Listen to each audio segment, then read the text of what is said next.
这本是一次和朋友们期盼已久的毕业旅行，在我想象中，它应该热闹到让人感觉有点厌烦才对。但出发的时候，队伍只剩下了我一个人。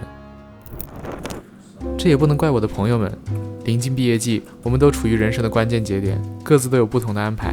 我刚刚拿了一所理想院校的 offer， 论文写完之后就没什么事儿了。但我的朋友们有的在考公、考编、考研，有的已经在实习，甚至准备好正式入职了。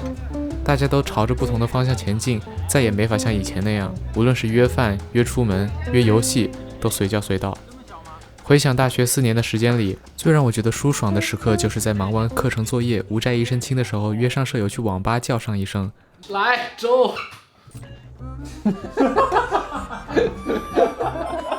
能蹦出不笑也是神人了。小赌怡情啦，不行啊，就是白蛋抽他一下吧。不对，全家福没拿，全家福要拿的呀。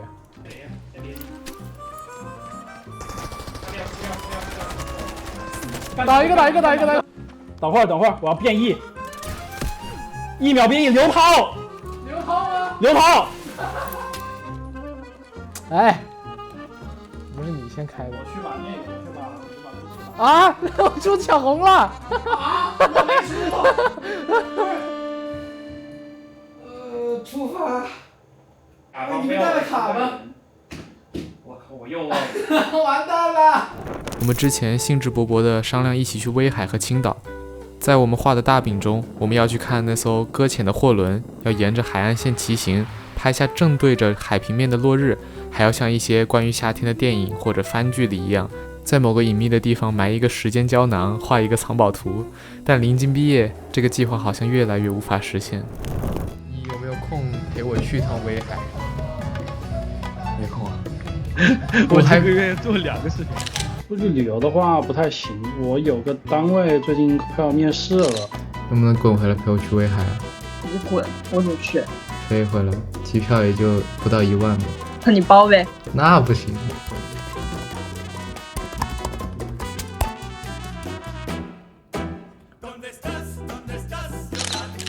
欢迎来到我的频道，这里是被放鸽子大王乐色狗。本期我将拉上你们陪我度过这个有点孤单落寞的毕业旅行。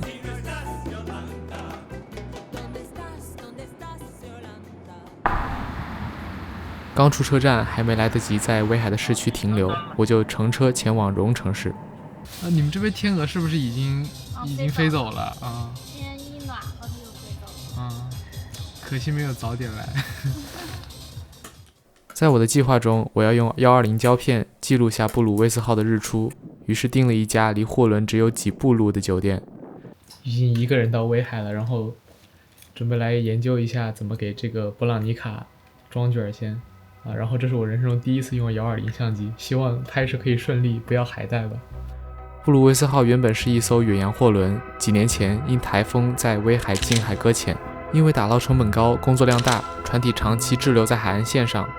随着时间推移，它锈蚀的船体反而给威海的文旅带来了新的活力，威海也就这么决定不拆了。司机路上跟我说，周边配套的设施很少，人迹罕至，住在那里很不方便。但我想着日出的时候，肯定是近水楼台先得月。酒店的条件还不错，建筑风格给人一种美国西海岸汽车旅馆的感觉。大堂旁边有一个风景极好的咖啡馆，玻璃窗像画框一样框住被海鸥围绕的布鲁威斯号。在这里消磨一下午的时间也挺惬意的。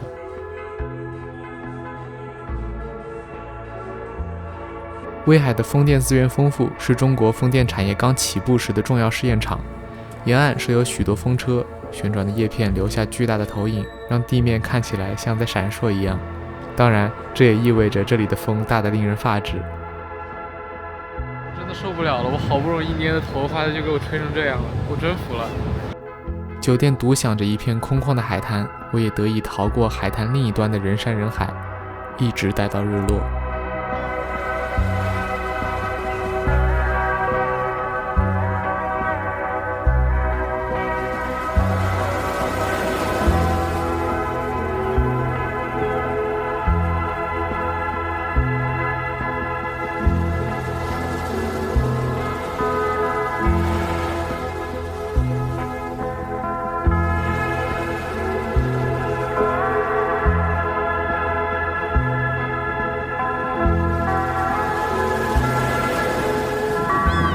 也不知道他们整到薯条没有。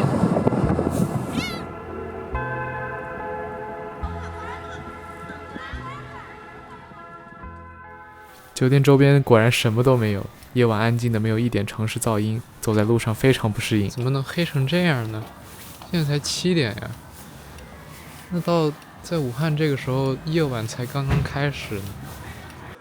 好在一番苦苦寻觅下，我还是找到了一家特别好吃的家常菜。他们家的海肠捞饭我首先推荐，海肠脆弹鲜甜，葱油的香气混着干净清爽的海味，分量还特别大。这个时候就难免会想念我的舍友们，如果他们在的话，我就可以多点几道菜了。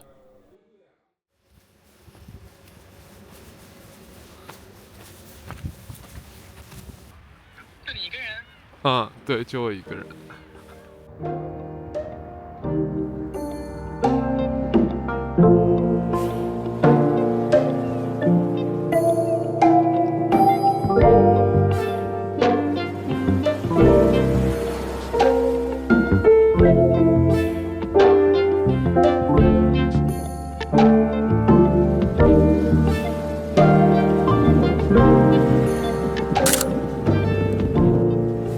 太阳刚刚露头的时候，我就知道这次拍摄稳了，但我确实没法在这种景点的沙滩上买漂流瓶，听起来挺硌脚的。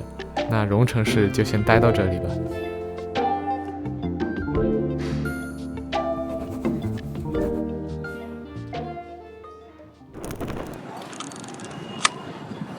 威海和韩国隔海相望，90年代开始，韩国企业就开始大量进入威海，也带来了常驻的韩国员工与家庭。韩国人聚集的地方周边自然就开始出现韩餐馆、超市，慢慢形成一个小型的韩国社区。后来当地政府顺势而为，干脆将这一区域统一规划，变成了一个面向游客的韩式文化街区。我在这里数不胜数的韩餐厅找到了一家评分高的，但是我觉得全世界的韩餐都一个味儿，没吃出个所以然来，只能说味道还不错。如果你像我一样只在威海市区待1天，行李无处寄存的话，可以去韩乐坊的无关书店，只要在社媒上关注老板，就可以免费寄存行李。店里还有很多威海文创，也能带几件回去。新威福路我也很推荐大家来逛逛，虽然是个到处都有的那种年轻态的聚集着精致感店铺的商业街区，但是这里真的有几个让我感到非常惊喜的店。首先就是这个无界咖啡，他们有着高质量的咖啡和烘焙品。我点的是一个橙子与松针味的冲淡冷萃，奶盖是香甜的橙子味，咖啡是清爽的松木味。其次，店铺好像是从一个厂房改过来的，挑高特别高，工业风的设计和极其宽敞的空间相得益彰，待起来非常舒适。其次就是这个叫白日梦想家的摄影器材店，我以为是那种随便整点拍立得卖点网红 CCD 和胶片机的店，结果这里有特别多停产的过期卷，琳琅满目。这还有一个可以免费盖章的纪念品商店，我很后悔没有把我的手账本带上。逛完之后还可以去不远处的威海公园散散步，我也在这里晃过了在威海的最后一点时间。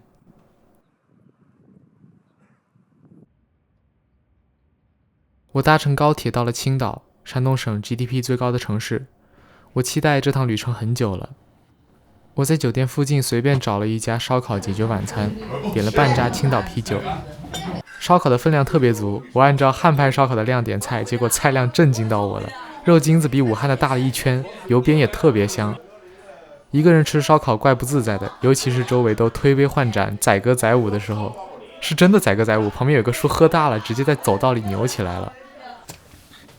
青岛对老建筑的保护特别到位，我住的酒店就是由文保建筑改造的，这种带院子的家庭房在淡季250一晚，性价比挺高的。酒店的咖啡馆还挺好喝，早上还提供早餐。青岛市北区的建筑风格极其一致，在开发时就按照欧洲港口城市的标准来规划，墙体统一使用浅黄色，屋顶统一是红瓦。城市后续的建设和改造中，市政府有意地延续红瓦绿树、碧海蓝天的整体视觉形象，再加上地形的高低差，给青岛带来了许多有坡度的街道。整座城市的建筑妙趣横生，不仅仅是洋气这么简单，它与当地的老社区氛围相互依存，是一次极具辨识度的中西结合典范。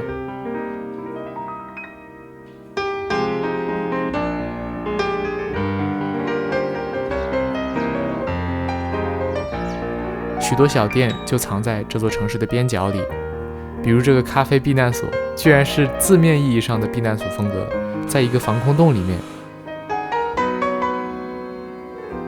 咖啡的味道不错，层次分明，但是只能点同一种豆子奶咖、黑咖、特调3喝的 combo， 没有单杯可以买。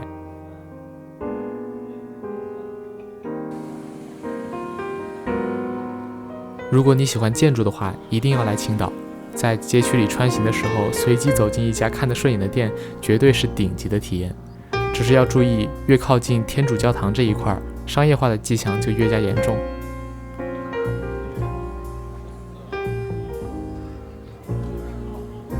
好吧，接下来我们的计划就是去青屿路骑行。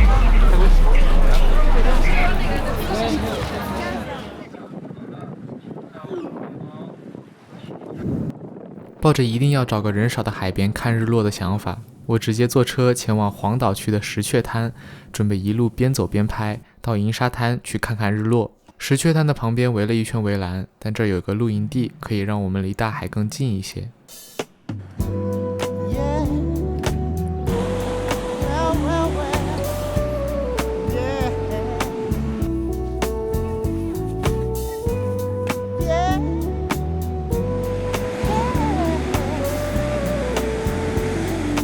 在出现岔路的时候，我总喜欢去探一探导航之外的那一条，但这次好奇让我付出了惨痛的代价。就因为走这个岔路，我彻底失去了拍海滨日落的机会。不要绕路，朋友们，这边过不去。早知道跟着导航走了，不要绕这个小路。应该出去从大路到银沙滩才对。不过无所谓，晚霞仍旧挺好看的。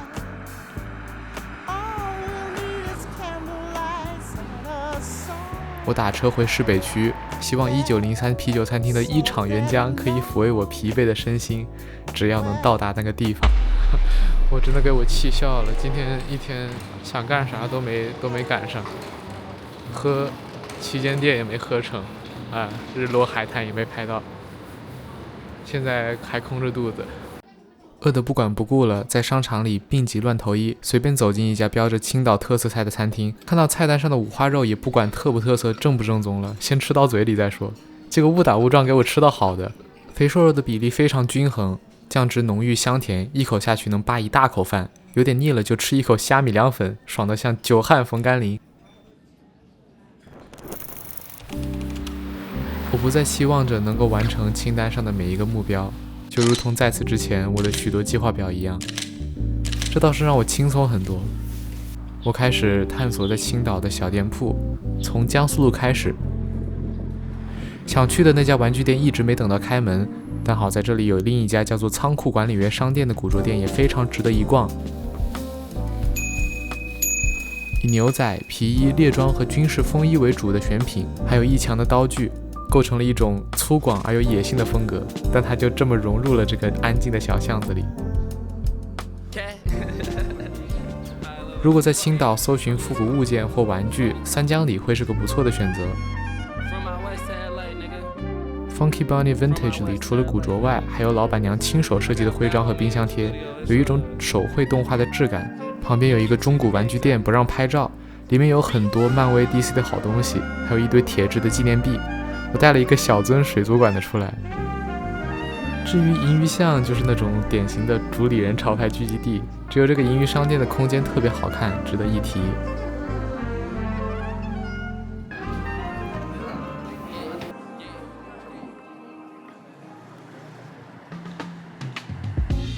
我终于到了我心心念念的青岛啤酒博物馆门口，只用买闭馆的门票就可以享受到赠送的2杯啤酒。博物馆内部就是科普啤酒的制作工序的，还挺适合小孩子来研学的。听说还会给孩子们准备无酒精的饮品。我就是冲着这杯刚刚打出来的原浆来的，第一口下肚真的无比惊艳。这种冰鲜清爽的原浆，多放一会儿都没有这个效果。如果大家来青岛的话，请一定要试试官方店新鲜的一场原浆。青岛啤酒相关的周边做得非常好，在我看来一点都不俗气。但如果要买啤酒的话，网上的价格会比线下店便宜很多。我在出口处的音乐酒吧点了份烤猪肘，边吃边喝，继续思考着要去哪儿消磨在青岛的最后一点时间。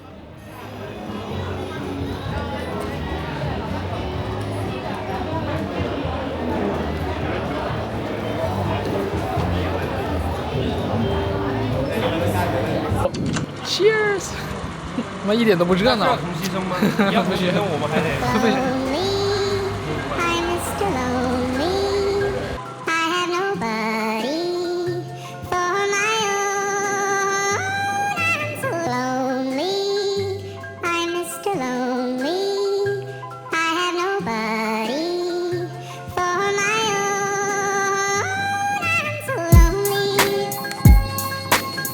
Yo, this one here goes out to all my players out there, man. You know, that got that one good girl, dog, that's always been there, man. Like, took all the bullshit, but then one day she can't take it no more and decided to leave. Yeah, I woke up in the middle of the night and I noticed my girl wasn't by my side. Could've sworn I was dreaming, for her I was fiending, so I had to take a little ride.Backtracking on these few years, trying to figure out what I do to make it go back. 我意识到买漂流瓶这种事情放在今天实在是太矫情了，既迫害环境又无从下手，我只能带着完成一半的计划清单回到武汉。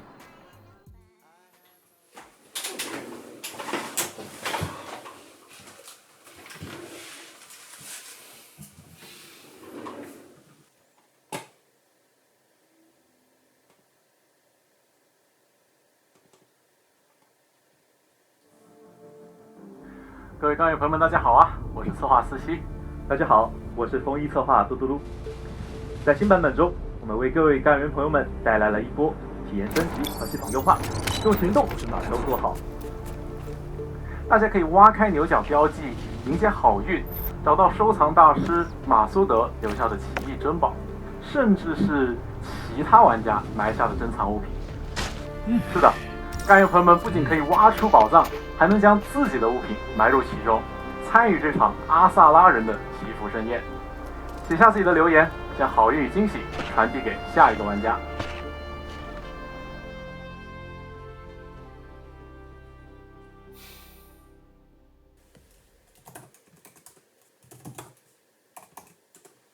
换风衣，换风衣，别往前逼路子。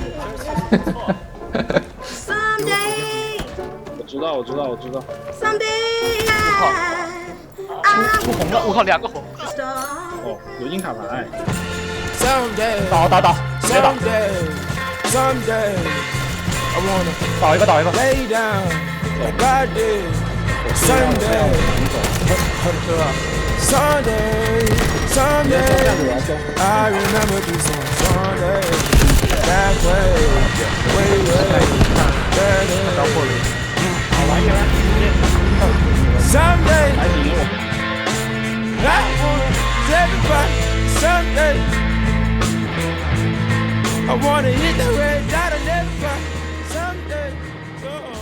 我们最终在39周行动里完成了一次赛博毕业旅行，给毕业季一个完美的句号。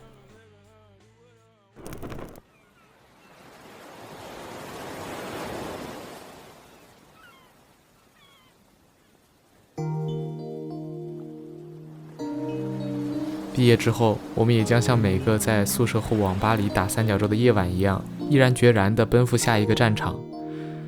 人生的不同阶段让我意识到，我越来越擅长告别，擅长忘记。但我已经不再因为告别而感觉到难过。